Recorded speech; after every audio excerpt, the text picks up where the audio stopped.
비타민 D 섭취 시 주의할 점. 첫째, 계속 먹어야 합니다. 햇볕에서 생활하는 사람이 아니라면 계속 드시는 게 좋습니다. 왜 매일 먹어야 할까요? 왜냐하면 모든 대부분의 영양소는 우리가 입으로 먹어서 내 몸에 들어오지만 피부를 햇볕에 쬐어서 피부에서 콜레스테롤을 가지고 비타민 D를 만들어요.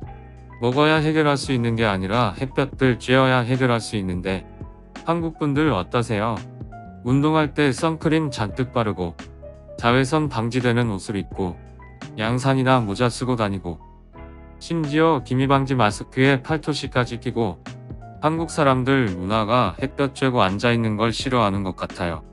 그래서 비타민 D가 부족해집니다. 영양제를 먹지 않고 비타민 D를 채울 수 있는 방법이 있습니다. 벗고 햇볕에 나가시면 돼요. 30도 정도 되는 기온에도 햇빛 날 때마다 공원에 돗자리 깔고 선탠하고 운동할 때 얼굴만 선크림 바르고 나시에 반바지 입고 그늘 말고 햇볕으로만 걸어다니고 하실 수 있으면 비타민 D 걱정하실 필요 없습니다. 오전 10시, 오후 3시 사이 햇빛 쨍쨍할 때가 좋습니다. 4월에서 11월 햇빛 좋은 날 일주일에 3회 20분 정도로 팔, 다리 전체를 노출합니다. 유리창 안에서나 자외선 차단제 사용할 경우 안됩니다.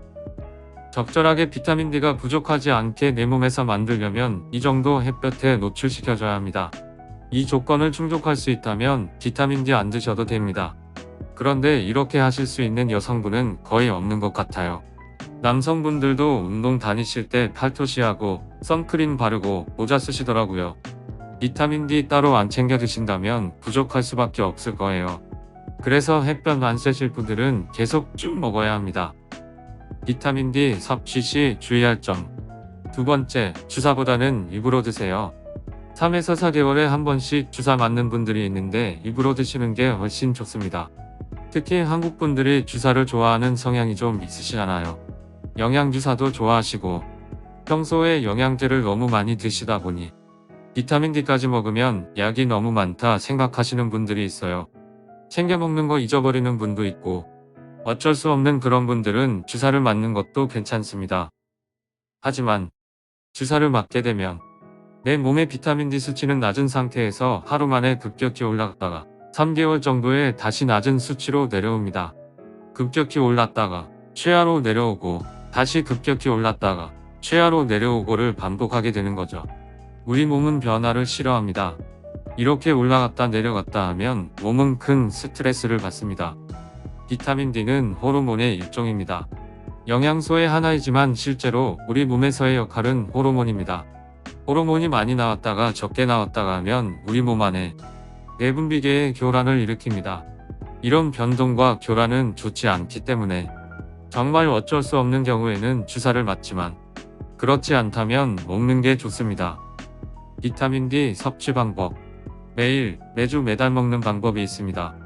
비타민 D는 지용성 비타민이기 때문에 한 번 먹으면 우리 몸의 지방에 축적되어 있다가 조금씩 혈액으로 나오게 되어 있습니다.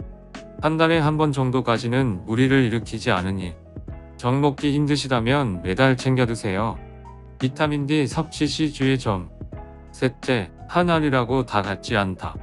보통 혈압약 한 알, 갑상선약 한 알 먹는다고들 하는데 자세히 들여다보면 3-4가지 성분이 복합된 한 알인 경우가 많습니다. 또한 성분의 양도 천차만별입니다. 그래서 한 알이라도 다 같지 않습니다. 영양제도 마찬가지입니다. 특히 비타민 D는 굉장히 적은 양으로 효과를 냅니다. 시중에 파는 비타민 D 용량을 보면 400, 800, 1000, 2000, 5000, 10,000, 그 이상 되는 것도 많습니다. 알약 크기를 보면 다 작은 한 알입니다. 비타민 D 섭취 시 주의할 점. 넷째, 이것저것 영양제를 많이 드시는 분은 발양의 위험성도 있다. 너무 많이 먹으면 독성이 생길 위험성도 있습니다. 왜냐하면 비타민 D 결핍이 많기 때문에 많은 비타민 영양제에 비타민 D가 들어있는 경우가 많습니다. 오메가3에도 보통 비타민 D가 들어있습니다. 종합 비타민에도 들어있고 요즘 눈 영양제 루테인 많이 드시는데 루테인에도 들어있는 경우가 있습니다. 이런 영양제를 다 먹는 사람이 비타민 D 고함량을 따로 드시면 너무 많이 먹게 되는 겁니다. 이것저것 영양제를 많이 드시는 분들은 꼭 비타민 함유량을 보시고 그걸 모두 다 더해서 총량을 확인하시는 게 좋습니다. 요즘 부족한 분도 있긴 하지만 넘치게 드시는 분도 많습니다.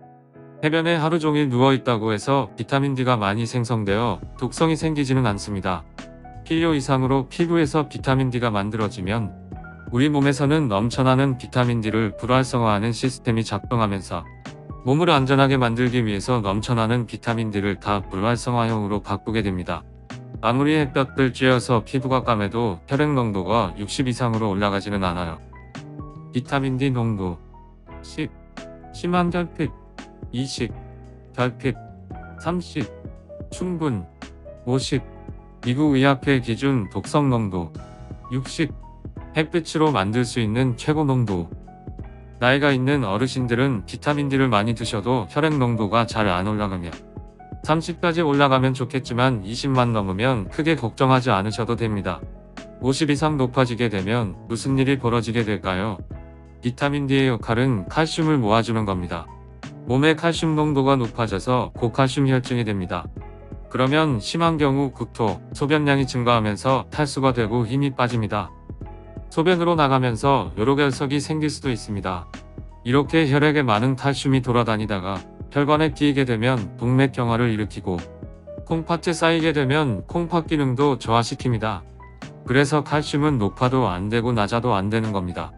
이것저것 많이 드시는 분들은 발양의 위험성도 있기 때문에 드시고 있는 영양제에 함유되어 있을 수 있으니 지금 한번 확인해 보시기 바랍니다. 비타민 섭취 시 주의할 점. 다섯째, 하루 4천 이상은 처방받아서 먹는다. 4천 이하의 정도는 아무리 먹어도 독성이 생기지 않는데 4천 이상을 먹게 되면 혈액 농도가 높아져서 독성이 생길 수 있다고 합니다. 체구가 작거나 마른 분은 2천 정도만 먹어도 농도가 많이 오르는 분도 있습니다. 오늘은 비타민 D 섭취 시 주의할 점에 대해서 얘기해 보았습니다. 우리 모두 100세까지 건강하게 삽시다. 감사합니다.